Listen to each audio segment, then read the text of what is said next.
Good morning students, I am doctor Tilak Raj. जैसा कि आपको पता है कि अपनी कंट्रोल स्टेटमेंट चल रही थी। कंट्रोल स्टेटमेंट्स में से कंडीशनल करवा दी, तो आज हम कौन सी करेंगे? लूप करेंगे।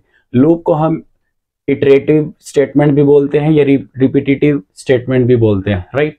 डेफिनेशन क्या होगी? When we want to execute a statement or set of statement in a repeated manner till the condition is true.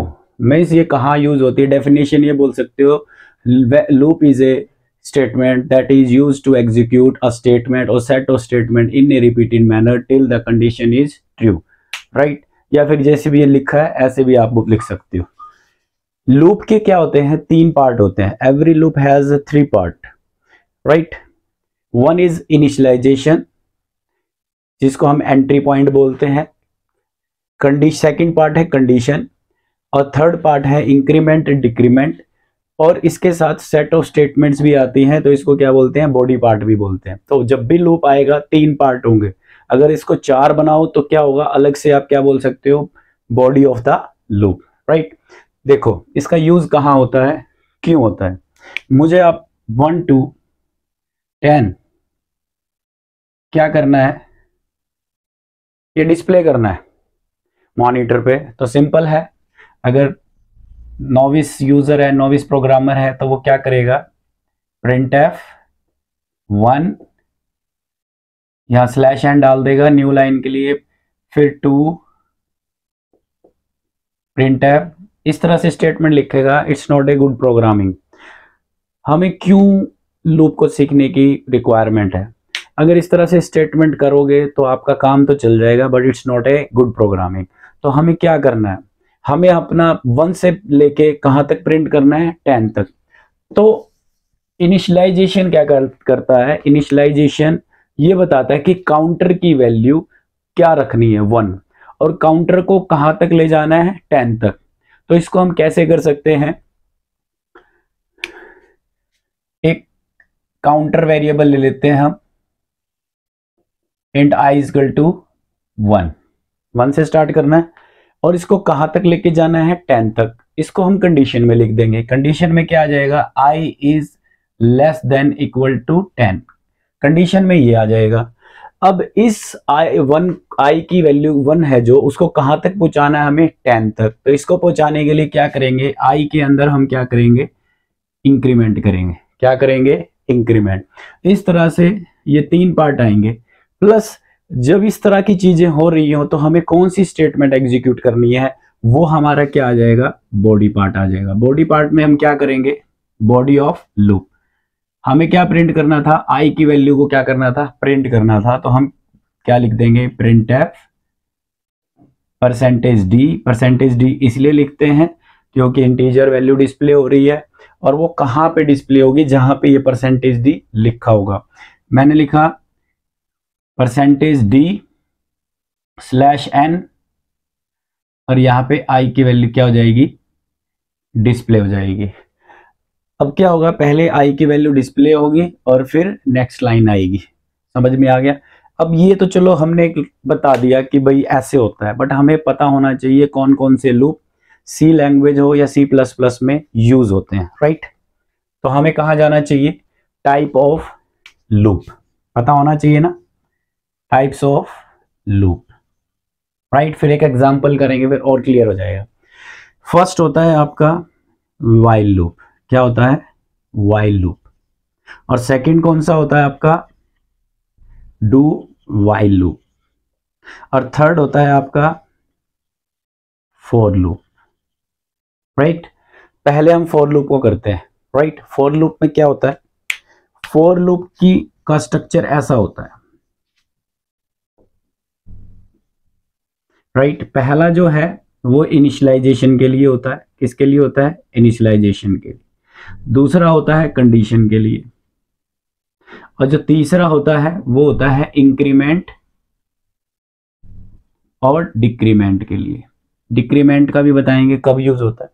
और फिर आता है आपका ब्लॉक। जो ये ब्रेसेस होती हैं, ये किसी भी स्टेटमेंट के ब्लॉक को डिफाइन करती हैं। ब्लॉक मीन्स यहाँ पर मल्टीपल स्टेटमेंट्स आ सकती है। अगर एक सिंगल स्टेटमेंट है तो हमें ब्लॉक यूज करने की जरूरत नहीं है। तो यहां पे वो आ जाएंगी set of statements that we want to execute, right. कौन सी स्टेटमेंट हम एग्जीक्यूट करना चाहते हैं वो। चलो इसको इसमें इंप्लीमेंट करके देखते हैं, ठीक है। इसको हटा दूं,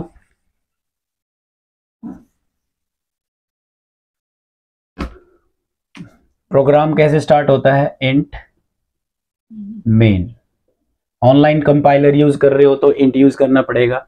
मेरे काउंटर की वैल्यू मुझे कहां से स्टार्ट करनी है, 1 से। तो काउंटर वेरिएबल कुछ भी ले सकते हैं, उसका नाम इंटीजर टाइप का मैंने क्या ले लिया, i, और i को ऐसे मैंने डिक्लेयर कर दिया। अब मैंने क्या किया, i इक्वल टू 1 कर दिया, ये इनिशियलाइजेशन हो गई। अगर आप यहां नहीं करते हो, यहां भी कर सकते हो। अगर यहां ना करके और कोई लोकेशन है, वो कौन सी मिलेगी आपको, सिर्फ हमने इतना करा, उसके बाद हमने फॉर लूप को यूज किया। फॉर लूप में i इक्वल टू 1 कर दिया, that is known as initialization. अब कहां तक चलाना है हमें, 10 तक। तो ये कंडीशन कब तक ट्रू रहे, जब तक i की वैल्यू 10 से इक्वल या 10 से कम है, राइट।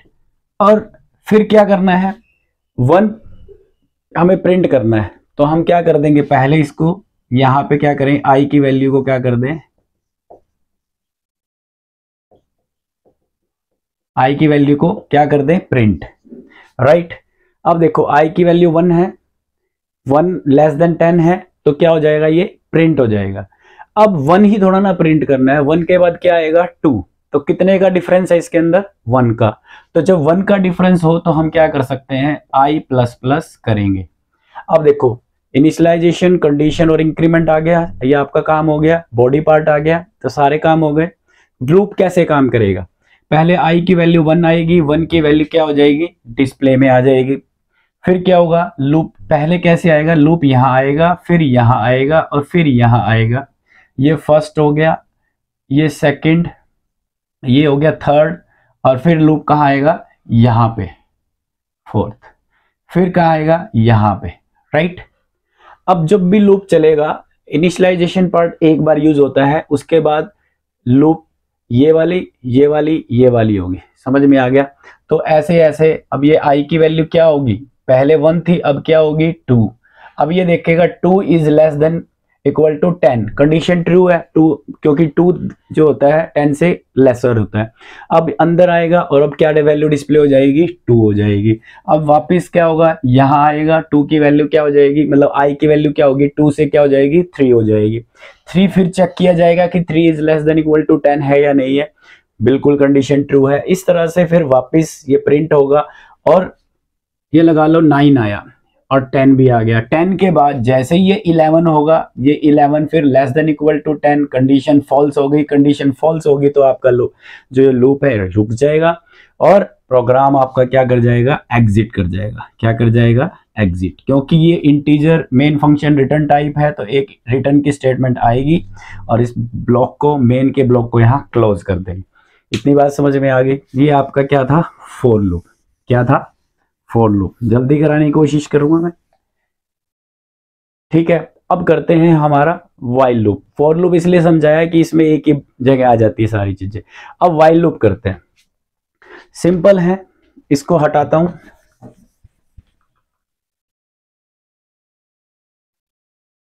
देखो फंक्शन ही बना रहा हूं, इंट मेन। अब मुझे 1 से लेके 10 तक करना है, तो इसके लिए काउंटर बनाऊंगा, तो मैंने एक वेरिएबल तो लेना ही पड़ेगा। जब भी कोई प्रोग्राम बनाओ तो पहले तो ये आइडेंटिफाई करना पड़ता है, how many variables do we need, मतलब हमें कितने वेरिएबल्स की रिक्वायरमेंट है। तो हमें मैंने क्या किया, i को बना दिया और इसके अंदर 1 इनिशियलाइज कर दी, मतलब वेरिएबल डिक्लेरेशन भी होगी और ये क्या पार्ट आ गया, इनिशियलाइजेशन पार्ट आ गया, राइट। फिर क्या करेंगे हम, वाइल की कंडीशन, जो कंडीशन होती है वाइल की, यहां दी जाती है, फॉर लूप में मिडिल में दी जाती है। तो हम यहां क्या करेंगे, i is less than equal to 10, यही चाहते हैं, i is equal to less than equal to 10 हो गया। अब मुझे करना क्या है, मुझे आई की वैल्यू को प्रिंट करना है। तो प्रिंट करने के लिए मुझे क्या करना पड़ेगा, परसेंटेज डी, और इसके अंदर वैल्यू कौन सी डिस्प्ले होगी, आई की। पर पहली वैल्यू की डिस्प्ले होने के बाद नेक्स्ट लाइन में आए, इसके लिए हमें क्या करना पड़ेगा, स्लैश एन, और ये दोनों चीजें किसके अंदर रखनी पड़ेगी, डबल कोट्स में, ये कोमा, ये ब्रैकेट और ये बंद। राइट, हो गया। अब कौन सा पार्ट रह गया बताओ, अब पार्ट रह गया इंक्रीमेंट वाला। अब इंक्रीमेंट वाला अगर पार्ट हम नहीं लगाते हैं तो ये देखो, आई की वैल्यू क्या रहेगी, पहले सेट कर दी 1, 1 is less than equal to 10, 1 print हो गया। अगेन यहाँ पे कंपैरिजन होगा, 1 is less than equal to 10, तो क्या होगा, इनफाइनाइट लूप बन जाएगा और पूरी स्क्रीन पे 1 1 1 1 1 1 1 1 1 डिस्प्ले हो जाएगा। ऐसा तो प्रोग्राम हमें बनाना नहीं था, हमें तो ये डिस्प्ले करना था। तो कहां पे कमी आ रही, अब इस 1 वैल्यू को, आई की वैल्यू को 10 तक ले जाना है, तो इसके लिए हमें क्या करना पड़ेगा, एक पार्ट था इंक्रीमेंट और डिक्रीमेंट। क्योंकि हमें इंक्रीमेंट और ऑर्डर में बढ़ाना है तो यहाँ पे क्या आएगा, आई प्लस प्लस। आपको अपने आप क्या करना है, इसको 10 to 1 करना है, डिस्प्ले करना है। तो 10 to डिस्प्ले 1 करोगे, 10 to 1, तो आपको क्या करना पड़ेगा, माइनस माइनस करना पड़ेगा। ये प्रोग्राम समझ में आ गया।